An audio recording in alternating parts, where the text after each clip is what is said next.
Lorsque ce club est apparu à l'école, c'était pour moi l'occasion de m'y intégrer afin de faire mon rêve une réalité. Et aujourd'hui, au sein de ce groupe, comment vous évoluez? Ça se passe bien? Oui, tout se passe très bien. Voilà, une organisation parfaite hein, pour avoir, parce que j'ai eu à jeter un regard dans ce que vous faites. Mélina Adamou, et vous, quelle est votre passion justement? Vous êtes aussi certainement une grande passionnée donc, du journalisme. Oui, merci de m'avoir posé la question. Bonsoir, chers auditeurs. Oui. Pour moi, le journalisme, c'est d'abord de savoir distinguer du vrai du faux. Pour moi aussi, également, être journaliste veut dire s'investir à plein temps. Être journaliste aussi veut dire permettre aux lecteurs de savoir ce qui se passe dans l'établissement, de distinguer du vrai du faux des informations que nous apporte, les membres de l'administration. Ça permet également de faire face aux problèmes que nous rencontrons pendant l'année scolaire. Alors justement, j'ai rejeté, comme je l'ai dit, un regard sur ce que vous faites. Par exemple, votre parution en février 2020, je rappelle que vous paraissez de façon trimestrielle, eh bien, vous parlez donc à la une de la marche de l'excellence au CP Academia, un académicien en chef au CNE. Et bien évidemment, vous abordez d'autres sujets également. Vous avez parlé d'éducation à la santé sexuelle, la peur des infections sexuellement transmissibles. C'est allié à la page 8. On a tolérance zéro contre le rallye. Les académiciens s'engagent contre la pratique. Il s'agit là sans doute des comportements qu'on enregistre au niveau de certains apprenants qui, avec leur moto, au fond de la vitesse. Eh bien, la police académicienne, l'ordre et la discipline par les pairs. Et puis, interview du directeur administratif du CP Academia, on ne saurait dire qu'il n'y a pas d'activité culturelle d'ici Moussa Assouma. C'est ce que je vois ici au niveau donc de votre parution. Richard, plusieurs sujets donc qui sont abordés, mais on constate que au niveau donc des articles écrits, on veut réellement passer un message à l'endroit des apprenants. C'est absolument cela, c'est l'objet principal de la communication de ce journal-là, également la pollution scolaire, c'est toujours continuer l'acte éducatif. L'éducation que nous faisons dans les classes, dans les salles de cours prévues par les programmes en vigueur, c'est trouver notre moyen plus facile de continuer cette éducation-là à travers l'exemple du journal. Et donc, c'est la sensibilisation qui continue, c'est la formation qui continue. Une formation intégrale, une formation qui n'est plus seulement dans les salles de classe, mais une formation que l'apprenant peut retrouver au-delà des salles, c'est-à-dire à la maison, il prend son journal, il feuillette comme tout le monde, il lit l'information, il lit l'actualité, mais aussi il apprend en même temps à travers cela à se former. Ça peut être juste, on a vu par exemple l'éducation en santé sexuelle, où on appelle au changement de comportement. Donc c'est une communication pour un changement de comportement que nous faisons là. La peur des infections sexuellement transmissibles, on sait que le sexe ici c'est le tabou, mais lorsque on en parle facilement comme ça dans un journal scolaire, les parents aussi prennent conscience que vraiment c'est quelque chose de très intéressant, il faut continuer à en parler. Ça peut servir de billet, d'appel de pied à ces parents-là pour en parler à la maison, pour continuer l'éducation à la maison. Nous parlons du rallye, par exemple, c'est la sensibilisation. Il n'y a pas de sujet tabou. C'est dit que c'est donner vraiment la parole aux apprenants qui écrivent pour eux-mêmes et pour leurs camarades qui passent là, par cet acte-là, par l'éducation par les pairs, c'est-à-dire éduquent leurs camarades en donnant à la recherche des informations, en travaillant, en traitant l'information et en la rendant disponible pour que la lecture soit faite. Donc c'est le travail qui est fait. Toutes les thématiques sont abordées, toutes les thématiques qui sont liées au monde scolaire et surtout à la jeunesse, à l'adolescence. Tout ça, on aborde facilement sous le contrôle de quelques encadreurs qui sont là pour les corriger, pour corriger ce qu'il faut corriger. Mais c'est d'abord leur chose, c'est d'abord un travail de leur production, mais une production qui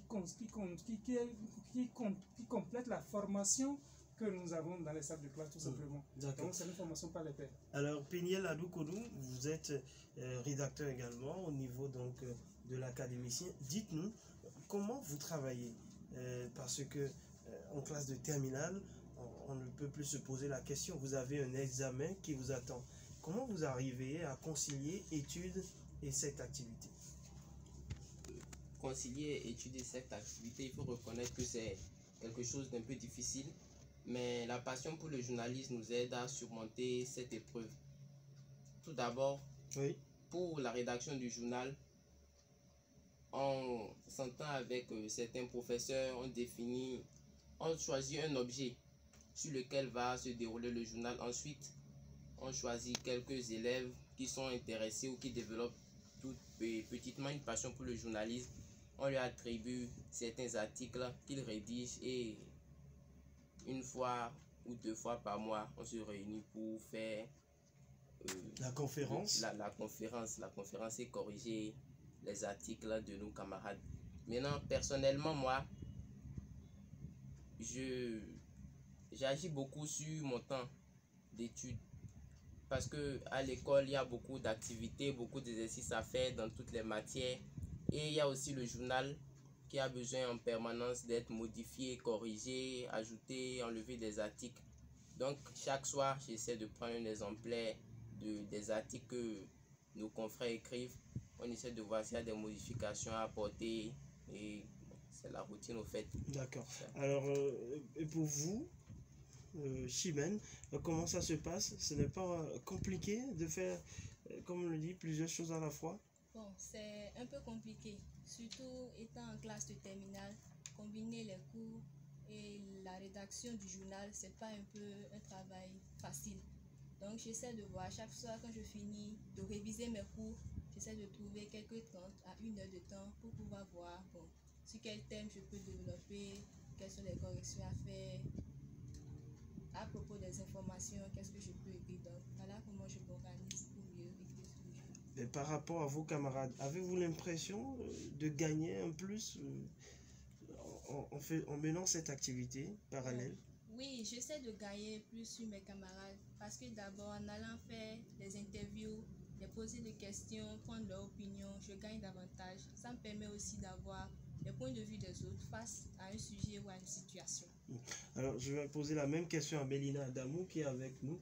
Alors, vous partagez également votre temps à cause donc de ce journal.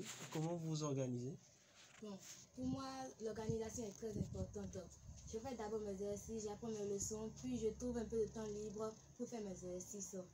Et aussi, je trouve un samedi ou un dimanche pour faire un journal et je demande à ceux qui sont avec moi de m'aider pour corriger le journal et comme ça j'apporte un petit plus au journal. J'apporte de la nouveauté, ce petit plus qui permet au journal d'être nouveau. Le journal qui apporte, comme l'a dit Richard, des réponses à des problèmes qui minent le système éducatif pour changer le comportement des apprenants, éduquer également et sensibiliser les parents. Justement, nous allons nous intéresser à un entretien de votre journal, article, bien sûr, un entretien qui nous parle de comment réussir au BEPC ou au baccalauréat. Qui voudra bien sûr nous présenter voilà, vous, Péniel, on va y aller. Qu'est-ce que vous mettez dans cet entretien? Vous avez rencontré qui et il nous dit quoi par rapport à la réussite à l'examen? Dans cet article, on montre tout d'abord comment doit s'organiser un candidat. Car l'organisation d'un candidat est tout d'abord la gestion du temps. L'emploi du temps personnel du candidat en dehors de celui de la classe est d'une importance capitale. Et à ce propos, le professeur Gounou Apollinaire, c'est un professeur des SVT au collège Academia, il nous dit qu'un candidat sans organisation personnelle a plus de chances d'échouer que de réussir, car l'emploi du temps personnel ne se programme pas de jour en jour, mais se programme définitivement. Aussi, Chabichal Kedil, c'est un professeur d'histoire géo dans le même collège, a organisé une conférence le 20 décembre 2019 dans la salle polyvalente du collège privé Academia. Il nous a entretenu sur la gestion du temps dans les congés. Et qu'est-ce qu'il dit à cet effet? Bon, à cet effet, il nous dit que pour la gestion du temps dans les congés, on doit diviser la journée en 3 étapes. 8 heures de travail, 8 heures de sommeil et 8 heures de divertissement. et que, bon, parce qu'un homme sans organisation n'a pas, il n'a pas tellement de chances de réussir dans le domaine dans lequel il émerge. Donc, de long en large, lors de la conférence, on a parlé de l'organisation de la journée et des congés en général. Justement. Et que dit l'entretien en plus par rapport à la réussite? L'entretien par rapport à la réussite dit que la réussite à un examen, Oui, allez-y. par rapport à la réussite, l'entretien nous dit qu'un élève qui veut réussir doit agir massivement sur son temps, en plus de ses cahiers de cours, les exercices. Il doit plus agir sur le temps parce que c'est le temps qui définit la réussite à un examen, D'accord. Alors, selon lui. Mélina, et vous, par rapport à cet entretien, avez-vous l'impression que vous passez un message justement à l'endroit de vos amis, de vos camarades, et est-ce que ce message est souvent entendu? Oui, parfois ce message entendu est bien réceptionné. Pourquoi parfois seulement? D'autres fois, des gens ne comprennent pas ce message et vont dans le mauvais sens de ce message. Justement. Et aujourd'hui, est-ce que quand vous paraissez, votre journal sert vraiment à vos camarades selon vous? Bien sûr, le journal sert à mes camarades, surtout à ceux qui sont dans les problèmes auxquels parle le journal. Est-ce que vos camarades s'en procurent? Ou comment vous vous organisez pour paraître? Bon, il y a un nouveau truc qui est venu. Le surveillant, au lieu de donner le journal à 300, Oui. il l'a donné à 200 pour permettre à ceux qui n'ont pas les moyens d'acheter, de se procurer le journal, de se le procurer. Oui, parce que bon, Richard, le journalisme, c'est aussi les moyens. Si vous n'avez pas les moyens, le journaliste ne peut pas être, comme l'avait dit Adamou au début, le journaliste, c'est de distinguer le vrai du faux. Le journaliste risque de confondre. Il faut qu'il soit libre dans ce qu'il dit. Absolument. Et pour ça, il faut être autonome. Oui, le journal scolaire, c'est essentiellement ça, cette autonomie-là. Il faut que nous gagnions cette autonomie-là avec l'aide de l'administration et des parents d'élèves. Ce n'est pas un journal à vendre et à gagner des prébences sur ça. Ce n'est pas forcément commercial, ce n'est pas pour gagner des bénéfices, c'est d'abord pour continuer l'acte éducatif, c'est la formation intégrale de l'apprenant qui nous intéresse. Et donc, dans cet objectif-là, on ne peut pas il n'y a pas de prix à ne pas investir, à ne pas mettre dedans, quoi. On ne veut pas se peiner à ne pas mettre de l'argent dedans. Il faut de l'argent, c'est vrai, mais on n'a pas aussi trop envie d'avoir des bénéfices, donc par conséquent, c'est le minimum. Par exemple, pour la première parution de ce journal scolaire, on a envie à faire au moins près de 500 exemplaires, c'est parti.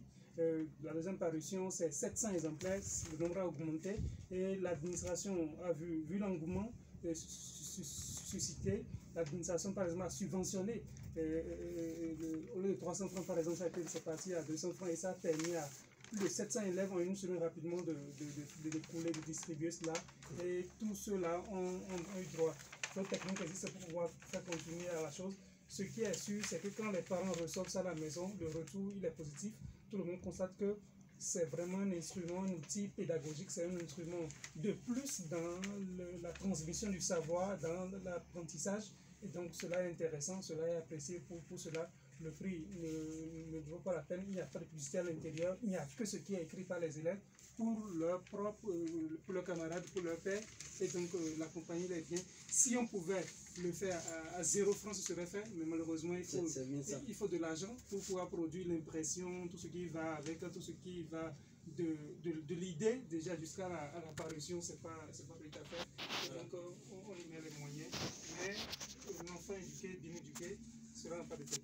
Je m'intéresse à un autre article de votre journal qui parle de société. Là, on dit tolérance zéro contre le rallye.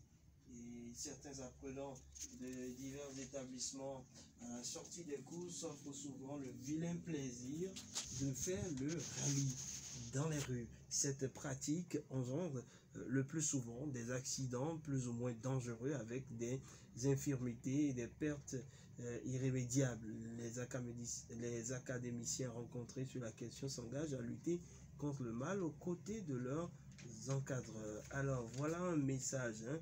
Et dans votre article, je constate bien évidemment que vous avez parlé des accidents de circulation, surtout dans le rang des apprenants, cette vitesse. Je vois, par exemple, vous avez investigué, vous avez dit, nos investigations nous permettent de dire que ces vitesses folles sont accompagnées de cabrage des engins, tels que celui que conduisait tragiquement, donc qui a conduit tragiquement à la mort, comme on peut le dire, le célèbre artiste ivoirien Didier Arafat.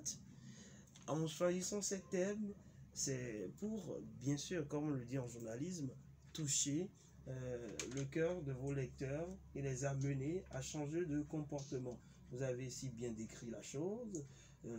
À la sortie des cours et des devoirs, se retrouver en groupe d'amis ayant un moyen de déplacement, moto, vélo, et à commencer à zigzaguer sur les axes. Est-ce que vous enregistrez?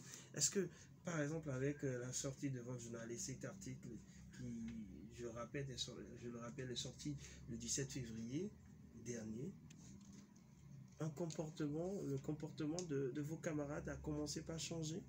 Ou c'est toujours le même constat? Parce que vous avez fait un constat, vous avez dénoncé. Je poserai la question à Guégou Chimène qui est avec nous. Est-ce que vous avez remarqué qu'après ce constat et avoir dénoncé cela publiquement, vos camarades ont changé? Oui, après avoir fait ce dénoncement, nous avons constaté vraiment un grand changement. Lorsque les camarades sortent des cours, ils ne font plus le rallye. Chacun roule à une vitesse modérée et se rend à son domicile. Parce que vu aussi les accidents qui se causent sur le chemin de retour, vraiment c'était pas la joie. Donc les camarades ont décidé de changer de comportement après l'apparition de ce journal. Justement, je ne sais pas ce qu'en pensent les autres rédacteurs. Est-ce que vous avez fait le même constat? Nous avons fait le même constat, car non seulement les accidents observés, le collège privé académie a pris certaines mesures. Bon, sûrement qu'ils ont, si je peux me permettre, des espions dans la ville qui repèrent les élèves qui s'adonnent à ce phénomène. Donc chaque lundi matin après la cérémonie des couleurs, Oui. quand des élèves ont été repérés en train de s'adonner au rallye, ils sont sanctionnés publiquement au drapeau et leurs motos sont saisies, si je peux dire, pendant une certaine durée, 2 semaines, voire 1 mois. Alors, Richard, voilà une mesure forte, par exemple, qu'on enregistre par rapport à ce phénomène qui prévoit par rapport ici. Votre journal en parle, mais ailleurs. Est-ce que vous vous intéressez à ce qui se passe dans les autres collèges, dans le public, par exemple? Voilà, comme ce serait difficile d'identifier tout ce grand nombre, en tout cas, parmi tout ce grand nombre, ceux qui s'adonnent à cette pratique. Comment vos messages peuvent réellement influencer les autres élèves des autres écoles ou établissements de la ville de Paris? Déjà, comme on le sait, il n'y a pas une panacée, il n'y a pas une solution. Déjà, l'article déjà participe, par sa parution, participe déjà d'une manière ou d'une autre à régler le problème. Même si c'est un ou deux qui vont finir par lire ça et qui seront influencés par ce qui est dit dedans, c'est déjà gagné. Mais non, c'est tout un ensemble d'autres mécanismes sont mis en place par les différents établissements, par les parents d'élèves, par les différentes structures qui accompagnent l'encadrement de nos apprenants pour pouvoir régler le problème. Même la CNSR, tout cela qui intervient au niveau des rues, des routes et au niveau des médias pour pouvoir contre la sensibilisation, tout cela entre dans la sensibilisation, dans la prévention. Mais cela n'empêche qu'on puisse dire on puisse oser dire que oui, ça participe beaucoup à la réduction de la chose parce que on prend conscience que c'est vraiment grave, notre vie en dépend. C'est vrai, nous avons affaire à une cible, à des adolescents qui sont totalement dans la fougue juvénile et donc qui n'ont peur de rien, qui n'ont pas peur de la mort. D'autres adolescents peut-être conseillent d'autres, le message peut passer aussi facilement. Voilà le problème, parce que ce n'est pas forcément un enseignant qui en parle, ce n'est pas un enseignant qui a écrit l'article, c'est un de leurs camarades qui a vu. C'est l'article de Kémy Fleury et de Aoudou Diane, secondaire de 12 ans, 13 ans, qui parle à ses camarades. Donc c'est pour dire qu'on a pris conscience, c'est pas exactement cela. Et dans l'article, vous allez voir qu'il y a des investigations qui ont été faites. Elles sont allées à la collecte de l'information, voire d'autres même. On a même cité le cas de Didier Arafat, qui est quand même, qu'on ne veuille ou pas, très connu, référence dans ce milieu-là où on aime ça. Mais voilà, cette référence que nous aimons est partie tragiquement suite à un accident. Est-ce qu'on va continuer à aller dans ce sens et nous voulons partir également tragiquement comme cela? Donc, beaucoup de ces exemples-là pour rapidement influencer positivement le comportement déjà de leurs camarades. C'est vraiment une communication pour un changement de comportement. C'est l'objectif principal du journal, donc de tout ce qui est comme message transmis là. Et cela participe, même si ce n'est pas encore totalement ce qu'on souhaiterait de façon, je dirais, optimale, 100%, même si c'est un pourcentage progressif, on peut quand même dire que cela participe à réduire ces mauvais comportements-là, ces déviances-là qui sont notées dans le milieu éducatif, dans le milieu des jeunes tout simplement. Là où il y a adolescence, il y a forcément ces déviances-là qu'il faut forcément encadrer. Et donc les moyens au-delà du bâton, il faut trouver aussi la carotte ou bien le bic, la plume, pour remédier à ces problèmes-là. Voilà, donc ce journal qui dénonce, plusieurs dénonciations qui changent le comportement des élèves. Et bien évidemment, nous allons faire place aux différents appels. Cette fois-ci, votre panel, le 65 10 01 01, pour passer en direct dans cette émission et nous parler justement de ce que vous pensez de cette initiative de ces apprenants. C'est vrai qu'en milieu scolaire, Richard, on peut faire bien d'autres choses que le journalisme, mais c'est un pan de la production scolaire qui nous a intéressés. Une production scolaire qui est surtout en difficulté de plus en plus dans notre pays, où on constate que les enfants ne font qu'au cours et ne s'essaient plus forcément à d'autres activités qui pourraient bien sûr les amener à la réussite dans la vie. Malheureusement, c'est ce que... Et justement, si vous le permettez, nous allons prendre donc le tout premier intervenant dans cette émission. Auditeur en ligne, bonsoir. Nous vous écoutons.